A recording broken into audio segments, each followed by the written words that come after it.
first fight back in Los Angeles in a couple years. What's the feeling like to come back here? So, I've been living here in LA for 7 years. So to fight here is an amazing thing to happen to in my career. To fight again here.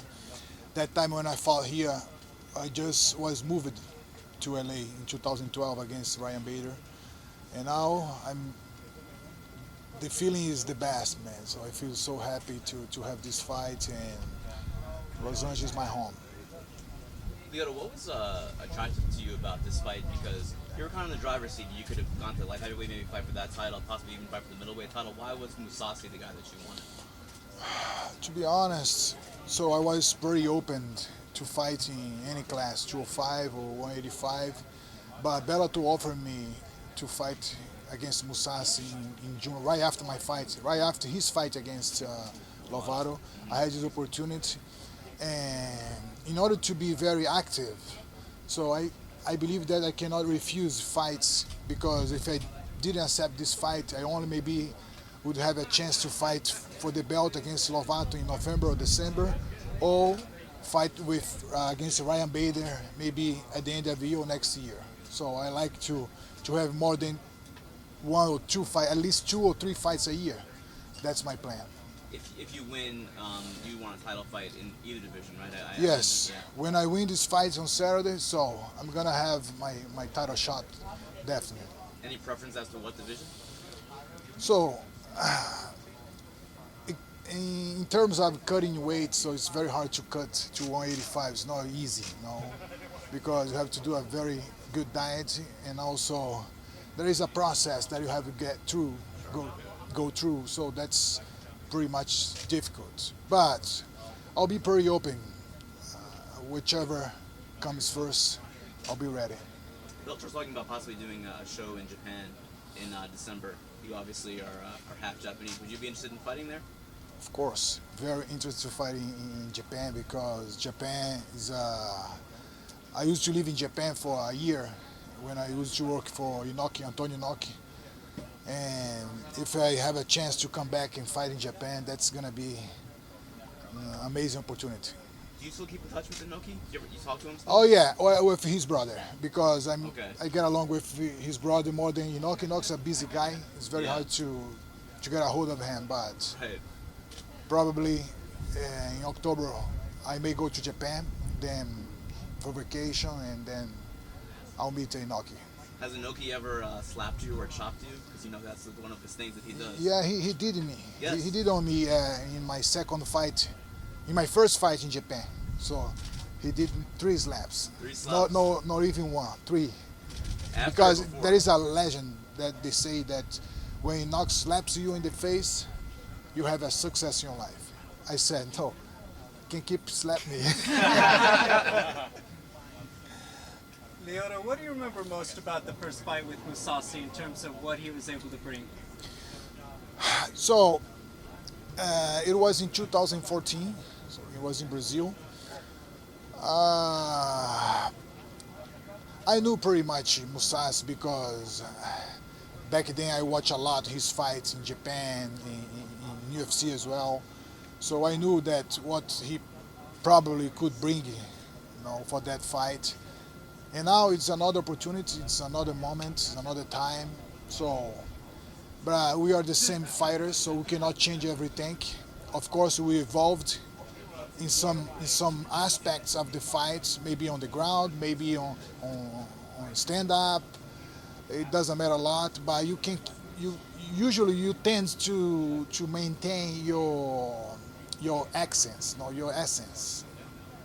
Coming off of a loss for him, do you think he's still just as dangerous? Do you think, he's still just as confident going into this fight with you? We never know. We never know how everyone deal with that situation. I don't know Mousasi in these terms, but I believe that every defeat can make you stronger, or can make you a little bit worried about the next fight. He said in the media scrum earlier that he wasn't disciplined in his diet heading into this fight. Do you feel like he's not taking it seriously? He said that he wasn't really dieting for this camp, for his weight cut. He says it's going to be a tough weight cut. Do you feel like he's overlooking you a little bit? So to be honest, so I try to put my focus on my stuff. I don't try to think about my opponent.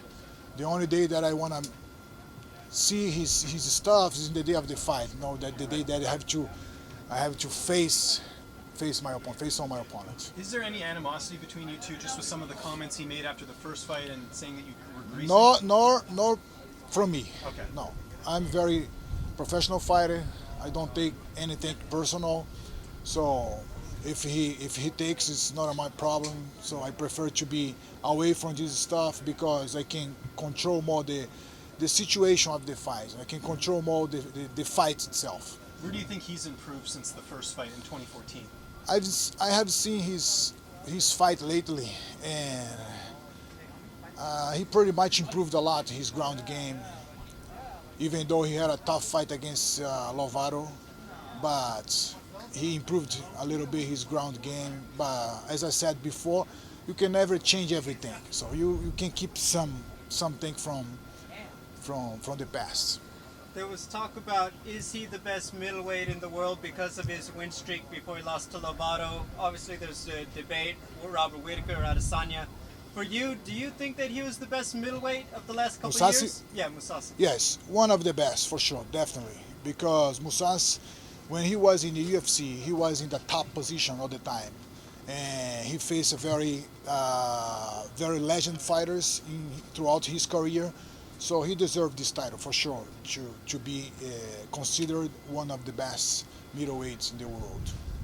We have the middleweight title fight, the unification fight happening next week in the UFC between Robert Whitaker and Israel Adesanya. Who do you see winning that fight, just as a fellow middleweight? It's very hard to say something because they have different styles. But I believe that Adesanya has more tools to beat Whitaker.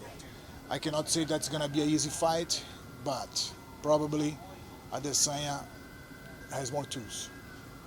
Gegard was here, and he was again critical about the fight and the outcome, and also the drug testing, and he said you were greasing. Do you have any thoughts on his criticisms of you?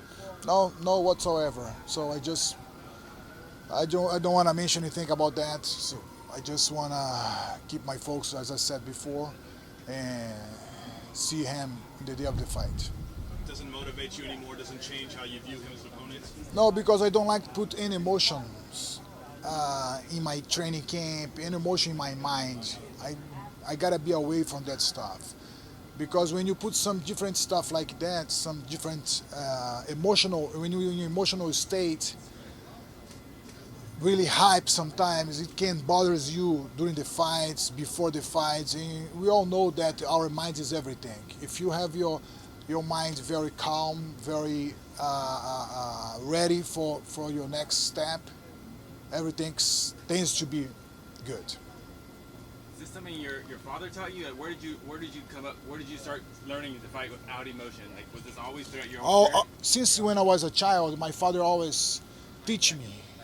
He always was teaching me about the philosophy. That's the most important thing, to be honest, in martial arts. This is stuff that you can bring to your real life to keep your emotional very calm, to know how to control everything. I think that's one of the tricky part of our life. Lyoto, it's almost been 5 years since your last fight with Mousasi. Do you plan on utilizing the same tactics? I'm gonna bring something new to the table, man. I'm gonna bring something new, but I cannot mention here because it's part of my strategy, of course. You guys gonna see on Saturday night. Do you feel like you can handle his punching power? And if he decides to take you to the ground, do you feel like you have enough defense to win the fight? Of course. But my main goal is to not receive any technique from Mousasi, any punches and kicks. That's the main goal all the time, right? But I'll be ready, man.